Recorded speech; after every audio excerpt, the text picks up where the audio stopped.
Hi everyone. I wanted to bring you another cooking video in real time.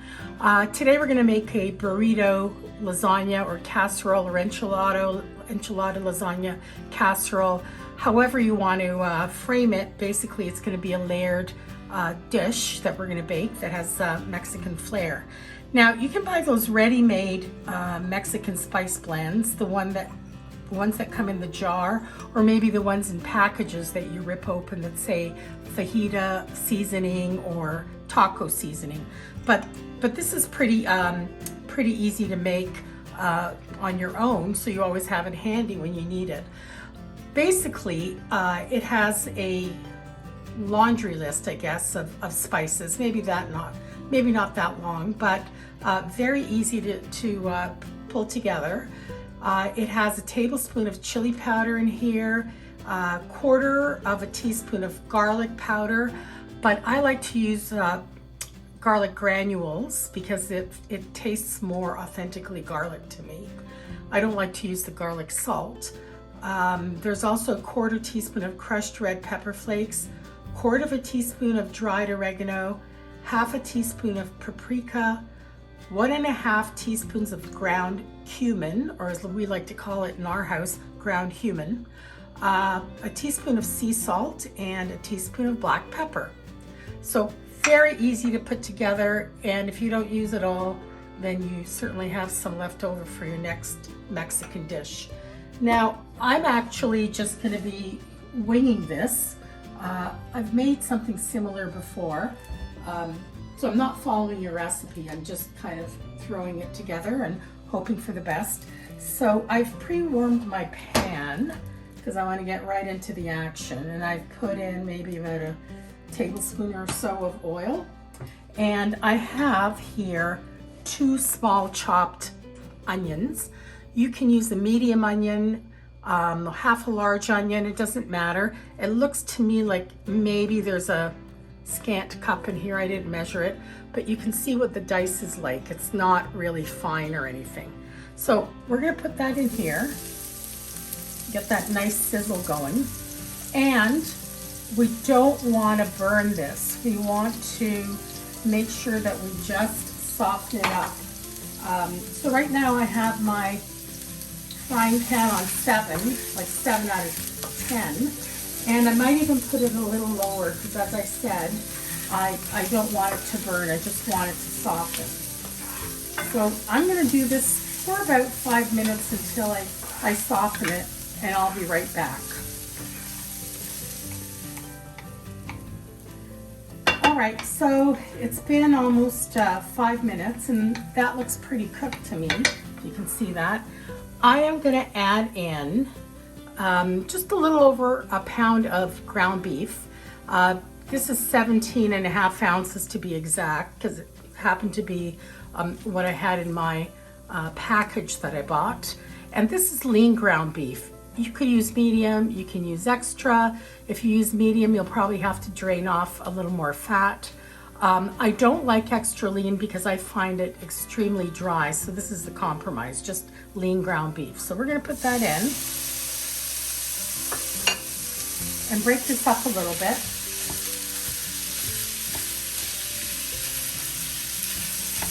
So it will also release a little bit of fat to moisturize it. And I should mention that before you start, or even at this point, preheat your oven to 350 degrees. I love this spoon. It's my favorite wooden spoon because I love just a flat edge like this. Little burn mark here from dishwasher mishap, but I still love this spoon. And it's great because you can easily break up the meat with the end of it, which is harder to do with a traditionally shaped wooden spoon. So while we cook our beef, why don't we all take a bit of a timeout so you can get your beef cooked and I'll get mine cooked. Just make sure it's nice and brown, and we'll see you in a few minutes. right, so it's been about 5 minutes, and as you can see, the beef has gotten pretty browned, and we have the onions that are mixed up mixed up with it. I don't think that there's really a lot of fat here, certainly not worth draining. You know, sometimes you lose half the meat when you try to drain, but in this particular case, I think it's okay. I did brown this on a medium heat. It was on a 6, so not too bad. Now, I am going to add a can of this Mexican corn, and I wanted to show you the can it came in. So this is a Del Monte brand, 300 and, oh geez, I can't see what it is. I think it's 398 milliliters. And it just says corn medley Mexican style. It's doesn't have a lot of water in it, which is great. So I'm going to add that in here. Excellent. And I'm going to add in a cup of black beans. Now you could totally make this vegetarian by omitting the ground beef. There's nothing wrong with that. It would be just as tasty. Probably you want to use double the amount of black beans. All right, so already that looks pretty good. It's looking Mexican-y indeed. So the other thing we're gonna put in is our some salsa to give it some flavor. This is a medium salsa, and I have a 430 milliliter jar. And I'm going to put in about, oh, I don't know, I'm going to put in like 4 soup tablespoons, 2, 3, 4. Okay, so that's good. So we're going to mix that all up. You know what? I think I'm going to add in a couple more tablespoons. 1, 2. Okay, good. Now I'm going to add some of that seasoning that I told you about at the beginning, and let's see, it's probably like 2 tablespoons of the seasoning, and we're going to mix, and of course we're going to taste to see if it's suited to our personal taste buds. Now don't forget, you can also make this hotter if you want.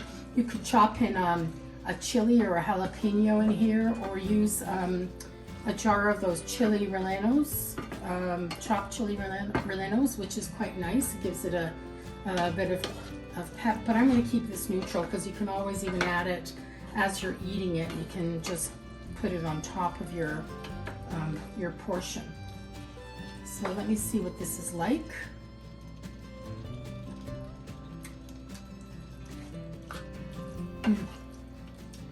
Not bad at all. I think I'm going to use another tablespoon. So basically, that entire mix that I made, I'm using it. All right. And I think it's going to taste pretty Mexican-y to me. So I'm going to turn it up just a bit because I want a chance for these flavors to marry a little bit. Let's see.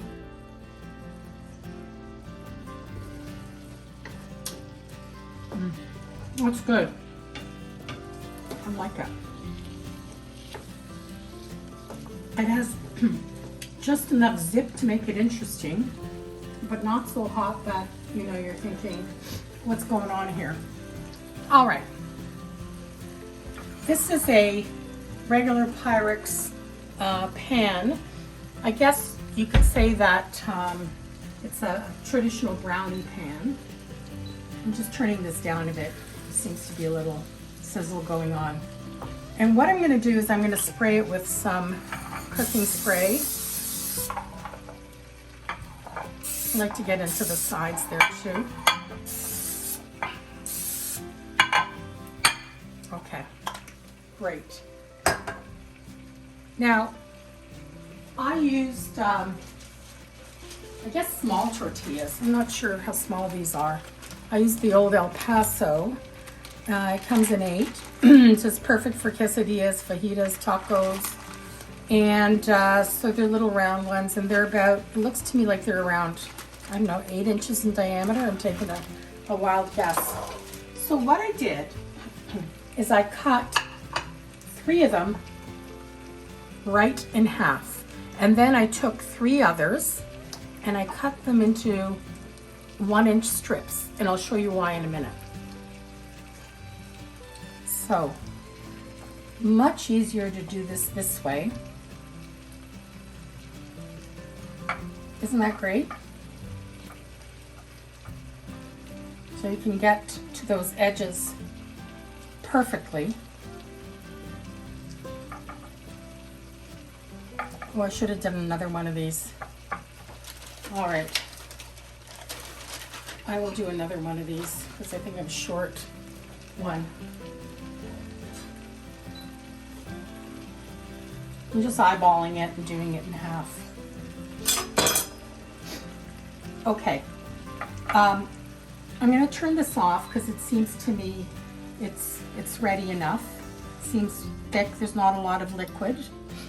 And the reason I cut the strips is, if you think about this, these overlapping parts are going to be a lot thicker.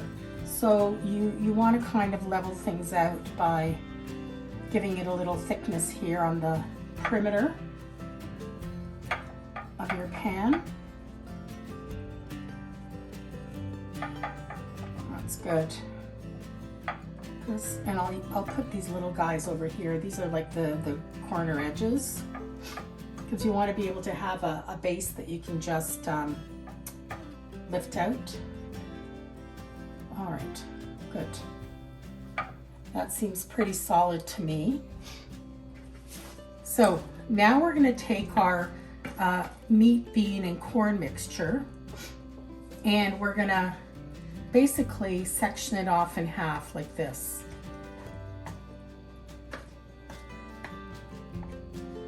Okay.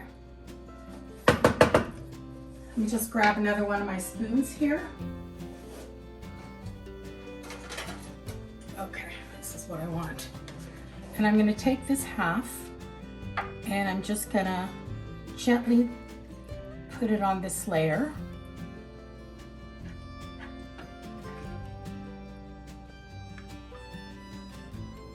Okay, here we go. Oops. Smells really good, and it tastes really good too. It really doesn't take long to put this together. Certainly when you don't have to yap like me. Okay, that looks pretty good.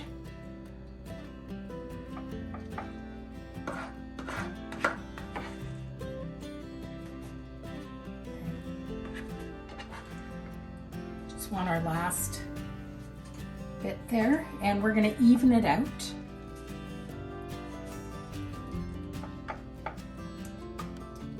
Okay, good. Now we're going to take this and put a few tablespoons,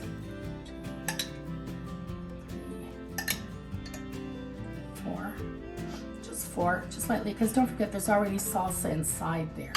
So we're going to spread this out like so. Looks pretty good. The other really important component of this is grated cheddar cheese. Now you can use a mix of cheddar and Monterey Jack, whatever you have that you want to use. Don't use mozzarella because it's not right for this dish. I happen to have cheddar, so I grated 3 cups worth, because in fact that's all the cheddar cheese I had. And I'm going to take this and I'm just going to distribute that as evenly as possible over this layer. That's it.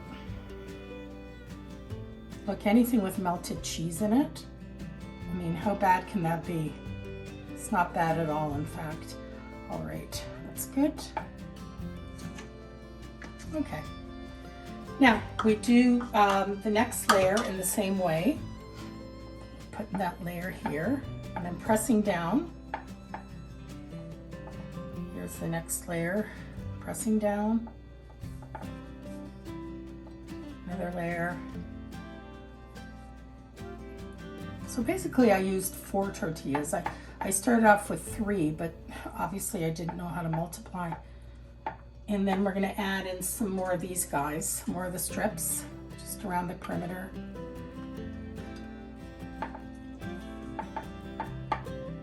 This I did use 3 tortillas. Okay,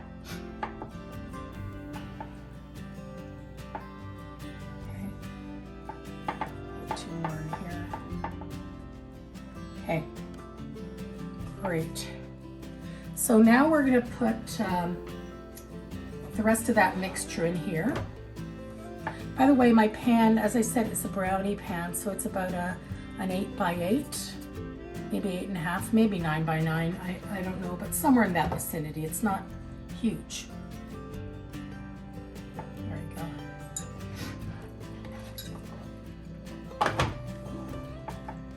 In fact, I could probably do this, seeing as I only have to divide the contents in 2.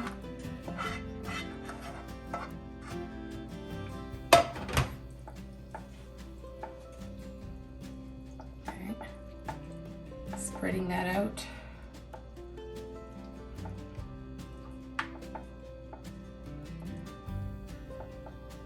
Good. Okay. Looks pretty good. I'll just wipe this off a little bit here. I don't want my husband to complain. Okay, so we have our next cup of cheddar, and we're going to put that over evenly.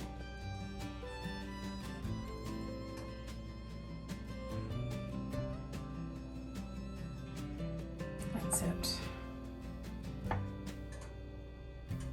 Good, good, good. Oh, I did forget to put a couple of tablespoons of that salsa. So it's not a sin that I forgot to do that first. It'll all work out.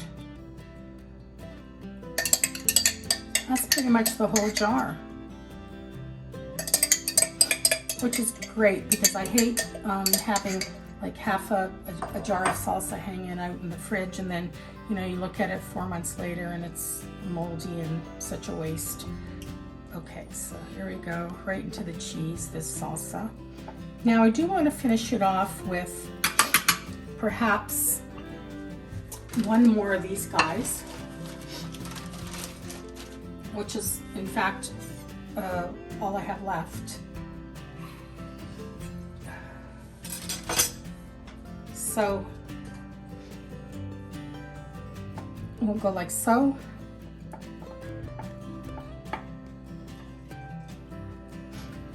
And use these to just finish it off with the little strips that I have. Look at that. Perfect.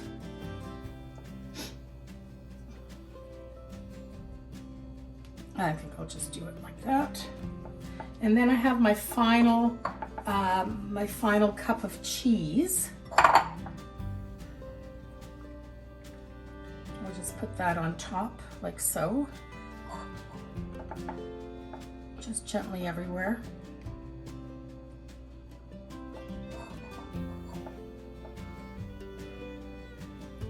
Starving. It's about 7:30, so we're just obviously making dinner right now. Okay, I'm going to spread that around. Good. Now, I highly advise you to put this on a cookie sheet, so if anything boils over in the oven, you're not going to have a whole bunch to clean, and you're not going to be taking my name in vain. Also put a layer of foil. I'm just going to grab that right now.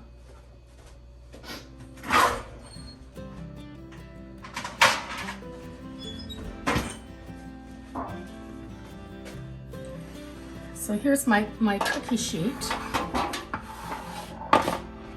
you can see it's well used. And I am going to put just a layer of aluminum foil.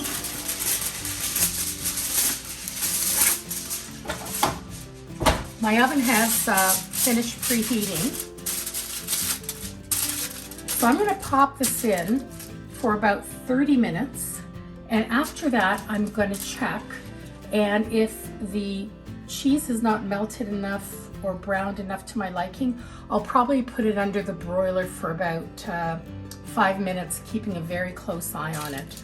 All right, so I will see you guys in about half an hour, and we'll continue after this.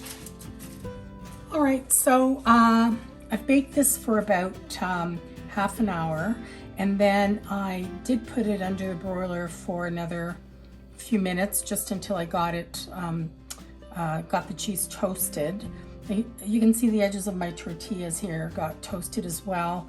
I think probably I would recommend another cup of cheese so that you have a really good, where's my magic helper, so that you have a really good layer of cheese and that you don't toast this. But you know what, it's gonna taste pretty good anyway. Give it a little crunch. This is always the hard part. I did let it rest for half an hour. Sorry, not half an hour, 5 minutes. Just so it settles a little bit. If you cut something straight out of the oven, it's gonna be a real hot mess. And I know you don't want that. So, just cut that like so. Just cutting this in four segments. Okay, and the real test is going to be to lift it out. As you can imagine, the first one is always the worst to take out, whether it's pie or cake or lasagna or whatever you have. It's just really difficult. I do have an offset spatula here, so I'm hoping that with the offset spatula, I'm going to be able to get under there. And here you go. I mean, a little spillage here on the counter, but who cares? That's pretty good. Okay. Now, just to add a little finishing touch, we're going to put some chopped green onions and serve it up with a little bit of sour cream on the side. Here we go. I really hope that you're going to try this soon and let me know how it goes. All right? Thanks and bon appetit.